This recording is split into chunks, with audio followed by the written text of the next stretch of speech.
করে আপনি ভেতরে যান, যাদের সঙ্গে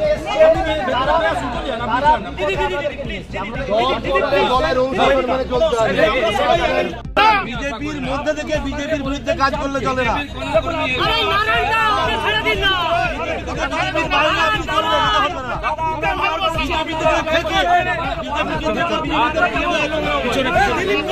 কোলাঘাটে দিলীপ ঘোষকে ঘিরে বিক্ষোভ দলীয় কর্মীদের।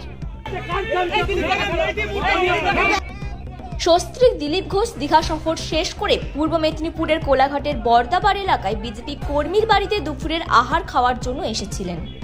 সেই সময় বিজেপির একাংশ দিলীপ ঘোষ এবং তার অনুগামীদের ঘিরে রীতিমতো বিক্ষোভ দেখায়। ভেতরে ঢুকতে বাধা দেওয়া হয় দিলীপ ঘোষ সহ তার অনুগামীদের। এমনকি দিলীপ ঘোষকে গো ব্যাক স্লোগান দিতে থাকে বিজেপির একাংশ কর্মীরা।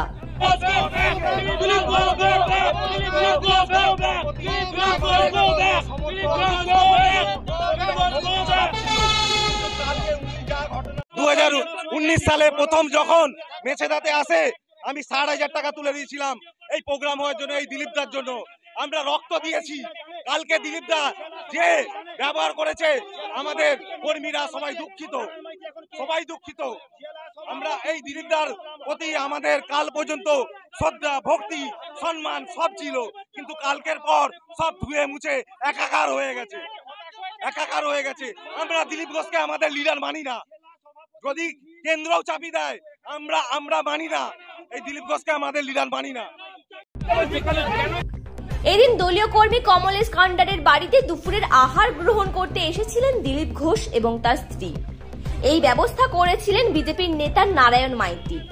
দিলীপ ঘোষ ঢোকার মুখেই বিজেপির একাংশ এসে নারায়ণ মাইতি সহ তাদের অনুগামীদের সরিয়ে দেওয়ার চেষ্টা করে এখান থেকে। সেই নিয়ে কিছুটা বচসা শুরু হয়। ঠিক সেই সময় পৌঁছে যান সস্ত্রীক দিলীপ ঘোষ। দিলীপ ঘোষকে ঘিরে দলের একাংশ রীতিমতো বিক্ষোভ দেখায় এবং গো ব্যাক স্লোগান দিতে থাকে। রীতিমতো উত্তেজনা প্রবণ সৃষ্টি হয় এলাকায়। ঘটনাস্থলে এসে পৌঁছায় কোলাঘাট থানার পুলিশ। কিচ্ছু না, কিছু লোক ভারতীয় জনতা পার্টিকে দখল করতে, কবজা করতে চাইছে। পুরনো কর্মীরা সব বসে গেছে, তারা কষ্টের মধ্যে আছে। এরা যদি যোগ্য হতো পার্টি হেরে যাচ্ছে কেন? পার্টি প্রত্যেক ইলেকশনে হারছে, বাই ইলেকশন থেকে পঞ্চায়েত, মিউনিসিপ্যালিটি, পার্লামেন্ট ইলেকশন হেরে যাচ্ছে কেন? যাদের কোনো ক্রেডিবিলিটি নেই, সমাজে পরিচিতি নেই, তারা পার্টিকে কবজা করতে চাইছে। পার্টির মধ্যে যে কর্মীরা পুরনোরা আছেন তারা আজকে সাইডে চলে গেছেন। তো এই যে কবজা করার যে রাজনীতি, অনেক লোক এসে চলে গেছে, এরাও কিছুদিন পরে চলে যাবে। রাজ্য রাজনীতিতে যে জিনিসটা দেখা যেত গোষ্ঠীদ্বন্দ্বের বিষয়, তৃণমূলের শাসক দলের গোষ্ঠী, হ্যাঁ, টিএমসির লোকেরা যারা এসছে সে কালচারটাই নিয়ে এসছে গোষ্ঠীদ্বন্দ্বের।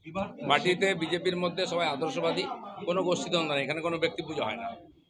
দাদা, সেক্ষেত্রে আপনার ঘরানার যে সময়কার রাজনীতি নিয়ে দাঁড়ান, সেক্ষেত্রে তথাগত রায়ও পড়ে।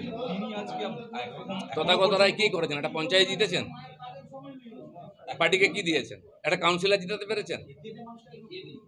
কি করেছেন পার্টির জন্য? 4%-এর পার্টি বিজেপি, আজ 40% হয়েছে। কষ্ট হচ্ছে কেন? বলে আনন্দ হওয়া উচিত। আমার তো আনন্দ হচ্ছে, আমি পার্টি দাঁড় করিয়েছি, আজকে নতুন নেতারা এসে নেতৃত্ব করছে। পার্টি জিতলে আমাদের আনন্দ হয়, জিতুক পার্টি। যারা পার্টি বাড়লে কষ্ট হয় তারা কি করে বিজেপির লোক হতে পারে? আজকের দিনে দাঁড়িয়ে তথাগত রায়, যেখানে আপনি বলছেন যে বিজেপিতেই এখনো আছেন বা বিজেপি ছাড়বেন না কখনো, সেখানে আপনাকে বলার যে আপনি চলে গেলে আপদ বিদায় হবে। উনি বলার কি? উনি বিজেপির জন্য কি করেছেন? সন্ধ্যাবেলা বসে মাল খেয়েছেন সবাইকে নিয়ে। পার্টি দিল্লি থেকে টাকা পাঠিয়ে ফুর্তি করেছে। যদি পার্টিকে 40% ভোট দিতাম না, তাকে আমরা পুজো করতাম। কেউ পাত্তা দেয় না কেন?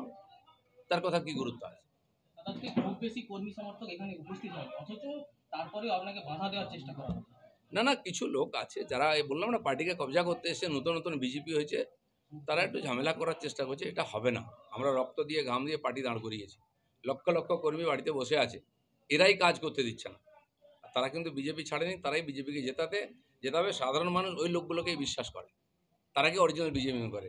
হঠাৎ বিজেপি যারা, তারা হঠাৎ এসছে, হঠাৎ যাবে। বিজেপির কিছু যায় আসে না। তাহলে কি মনে করছেন যারা বিক্ষোভ দেখালো আজকে তারা হঠাৎ বিজেপি? বেশিরভাগই কতদিন বিজেপি করে জিজ্ঞেস করুন না। এর মধ্যে তো বিধায়ক পদে দাঁড়িয়েছিলেন এমন লোকও রয়েছে। বিধায়ক যারা হয় তারা মেম্বারও নেই পার্টির, মেম্বার থাকে না, সে এসে পার্টির বিধায়ক দাঁড়িয়ে যায়। বাবুল সুপ্রিয় মেম্বার হয়েছিল, এমপি হয়েছিল, মন্ত্রী হয়েছিল, তমলুক সাংগঠনিক জেলা সহসভাপতি আছে। তাতে কি হয়ে গেছে? কোটাতে বহু লোক সহসভাপতি হয়েছে। কতদিন আগে বিজেপি আমাকে কালো ঝান্ডা দেখিয়েছে, তমলুকে সে আমার পার্টির নেতা আছে। এরকম বহু লোক আছে, জিএস হয়ে গেছে, তার মানে সে বিজেপি হয়ে গেল নাকি? যুব মোর্চা না, ওখানে কিছু ধান্দাবাজ লোক আছে, তাদের আমি চিনি। যুব মোর্চা কিছু নয়, ওরাই দালাল আছে। আজকে পরিষ্কার হয়ে যাচ্ছে, যেহেতু আমি কার্বলিক অ্যাসিড দিয়ে দিচ্ছি গর্তে, না সব সাপ ও ব্যাং বেরিয়ে পড়েছে। আসল কথাটা বলেছে দিলীপ ঘোষ, আর দিলীপ ঘোষ বলবে, কারণ দিলীপ ঘোষ প্রাণ দিয়ে পার্টি দান করিয়েছে। আরো একটা বিষয়, কৌস্তব বাগচি বলছে সেখানে আপনার মানে হোটেলে আপনাকে আমন্ত্রণ ভালো করানো হয়েছে সরকারের তরফ থেকে, যে কারণেই আপনি গেছেন। কৌস্তব বাগচি ছিল নাকি ওখানে?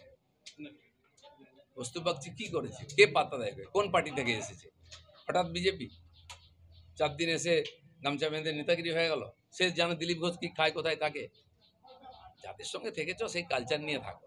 আর ভবিষ্যতেও তো এরকম একাধিক যা আজ থেকে শুরু হলো, একাধিক বিক্ষোভের সম্মুখীন হতে হবে হয়তো। আরে অনেকবার টিএমসিও লোক দিয়ে আমাকে বিক্ষোভ করাতো, রোজ কালো পতাকা দেখাতো। তারা কোথায় আছে? আর দিলীপ ঘোষ কোথায়? এদের বিক্ষোভ কি তাদের সাথে সব একটু আঁচের দিন ভিজরে সবুজ বেরোবে, উপরে গরুয়া হলে কি হবে? কিছু আমাদের লোকেরাও একটুখানি হতাশ হয়ে গিয়ে এগুলো করছে। তারা জানে বিজেপি কত কষ্ট করে দাঁড় করা। আরেকটা জিনিস, আমি এখানে গ্রামে গ্রামে গিয়ে বিজেপি দাঁড় করিয়েছি, আমার পাশে দাঁড়িয়ে আছে না।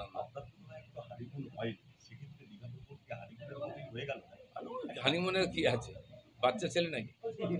সাংসারিক দায়িত্ব নিচ্ছি আমরা, নিজের জন্য বিয়ে করিনি, পরিবারের জন্য, সমাজের জন্য বিয়ে করেছি। ঠিক আছে, ঠিক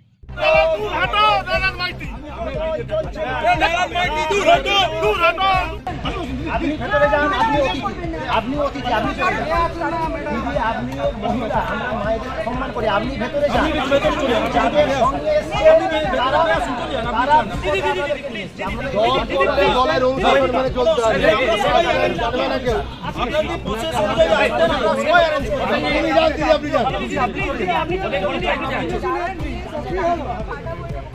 তারা অপরাধ করেছে, বিধানসভার নয়, নারায়ণ মাইতি এখানে কেন ডিস্টার্ব করতে আসছে? নারায়ণ মাইতি বলছে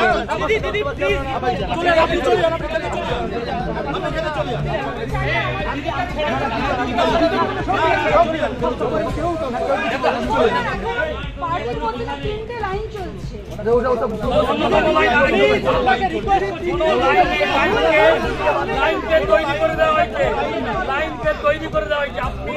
আপনি রাজ্যের গুরুত্বপূর্ণ পদে আছে, আপনিও জানেন যে জেলা সভাপতিকে বলে এই প্রোগ্রাম আমরাই করতাম।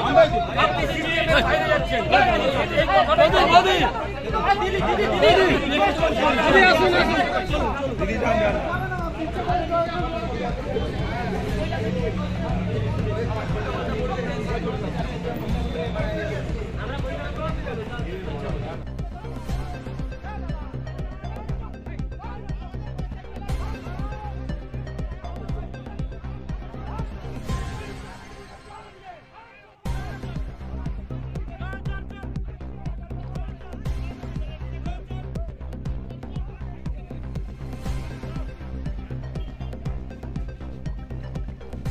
ব্যুরো রিপোর্ট, বাংলার কথা।